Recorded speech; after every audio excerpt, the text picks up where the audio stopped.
on that note about technical kind of understanding and how we think about the event, we're gonna move on and talk about. We're gonna go down the rabbit hole a little bit.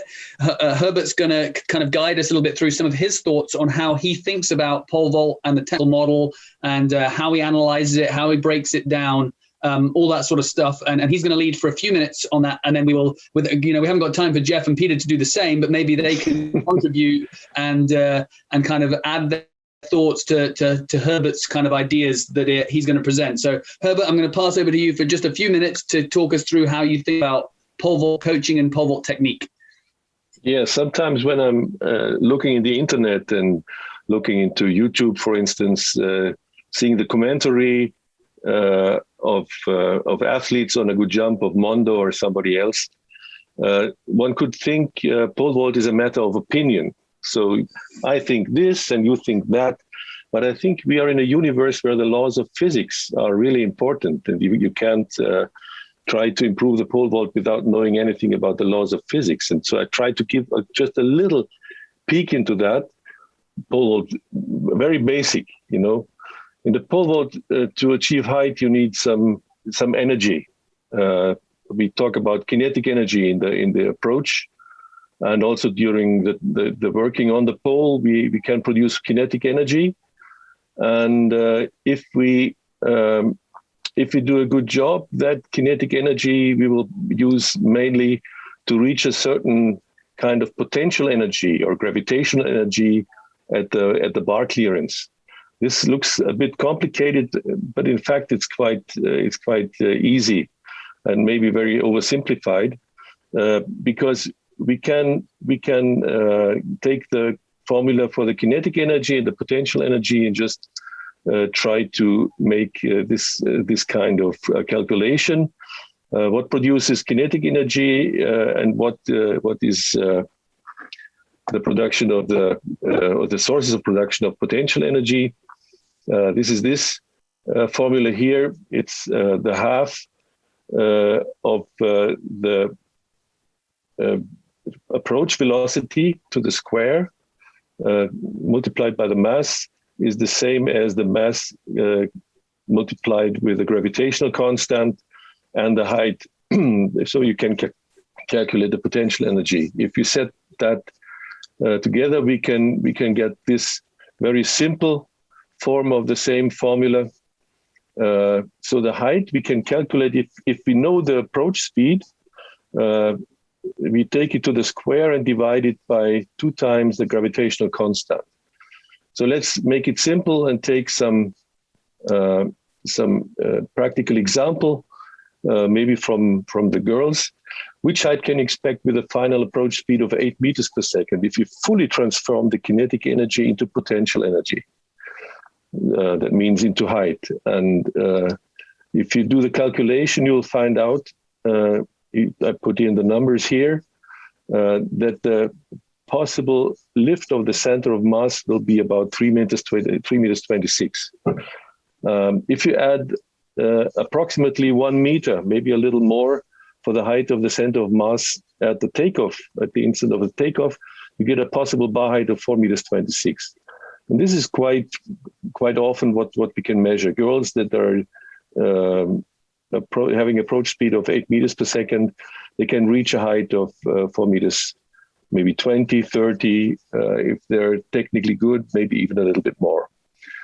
The same for the men. Can I ask you a question there, Herbert? Sure. But if you have a lower speed, you have the possibility to maybe have a more powerful takeoff and come into a C position, which is really good. And if you have a higher speed, it's harder to have a good takeoff. Exactly. It's to fulfill this requirement, trying to get 100% of your kinetic energy into the height, to transform it into height. This is not an easy task if you're very fast. The slower athletes, the girls, for instance, they can do it more easily than the very fast men. Like you never reached your full potential. You've been running 10 meters per second, or even maybe a little bit more, and you maxed out at 575. So this is just an example that. Pardon? Yeah, it made me angry. I couldn't jump higher.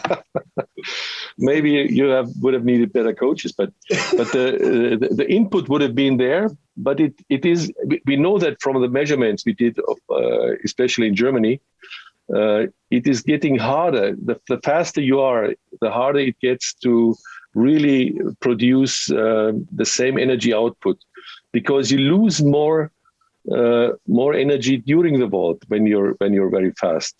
And you talked about the takeoff. This may be one example there, but also every athlete has a different quality in his takeoff. Some are able to take off good from a high velocity. Others are not able to do that. So this is just to get a rough view on the biomechanics of the pole vault. You can say that all the energy that you must produce to get at a certain height, you must produce in the approach and with your technique during the jump. And it is a little bit easier to produce good energy equations with lower approach speeds. But if you want to jump like in the 6 meter area, like Sam or Mondo, you need to have very, very high approach speeds. Like Mondo has definitely around 10 meters per second, maybe sometimes a little bit more. And also Sam is one of the fastest vaulters. He wasn't at the beginning, but as he explained, or his father explained during a webinar just like this, when they found out that they need more speed, they really concentrated on more speed, and he really took a lot of advantage of that. Still maintaining, of course, a decent technique to maintain a lot of that approach energy, and still producing energy while working on the pole. So this is just a quick overview on that. I will try to, or we'll just stick with that for the moment, and maybe there are questions from the other guys. Well, Herbert, while you pull up your next slide, because I think you were going to show us some photo sequences. Exactly. Yes. How you look at the jump. Let me maybe go to Jeff quickly while you. Yeah. So while you do that, let me talk to Jeff, because I want to pick up on that point about Sam, because reading the biomechanics report from London, it was either London in 2017 or Birmingham in 2018, where we managed to run some analysis here in the UK. The big thing that stood out for me with Sam was his ability to transfer his speed off of his final step. It wasn't that his maximum velocity was necessarily super high, but his velocity coming off of the final step of the approach run and going into the pole was incredible. His velocity spiked on that final step. So can you give us a bit of an insight, Jeff, into how he does that? Yeah, so that's just something that we've talked about. I guess I got confirmation after being in Claremont for a couple of years and looking at Johan Casemiro's results from the Opta jump. Sam had a very low contact time on his last step.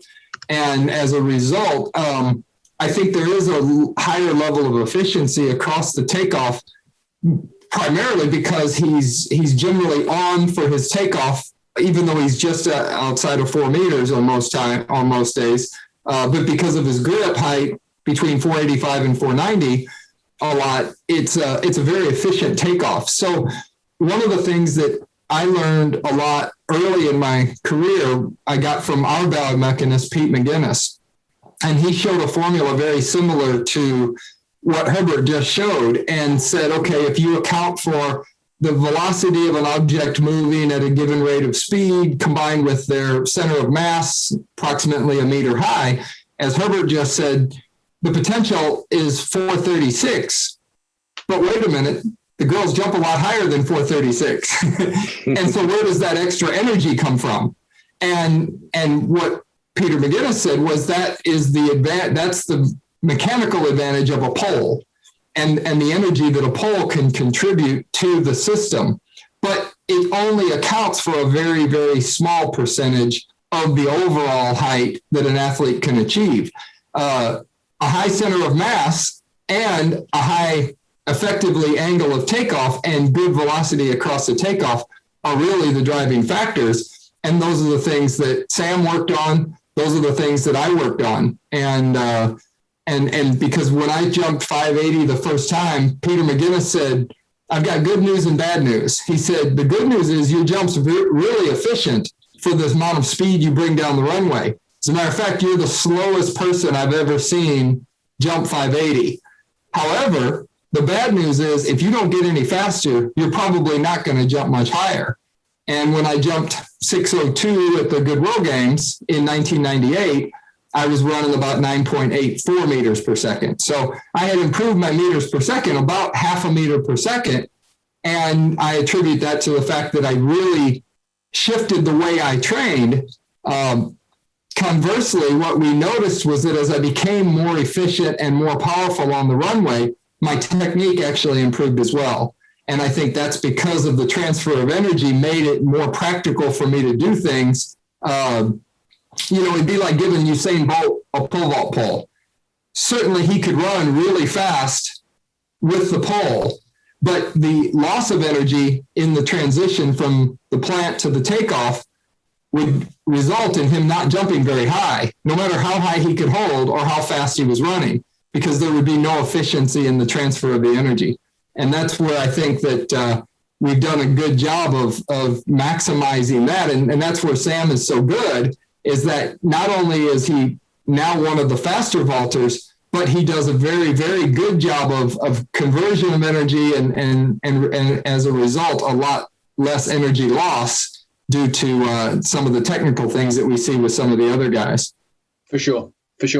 Yeah, makes sense. I should have done the opposite, to slow down a little bit, because I was trying always to reach over 10 meters per second instead of slowing everything down and be more controlled on my approach run, and to get a better technique and a better takeoff.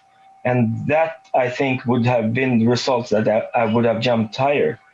And the only one who told me this was actually Bubka when I was young, but I couldn't understand it at that time. But he told me, take it a little bit more easier, Peter, he told me. So I should have done the opposite. That's what I realize now when I'm older. Well, that's pretty interesting. Do you think you would have jumped 604? 1 centimeter more. Okay. Herbert, I think show us a photo sequence for the jump. So are you happy to share your screen? Yeah, I try to point out a little bit how we can come from this formula to an energy efficient jumps.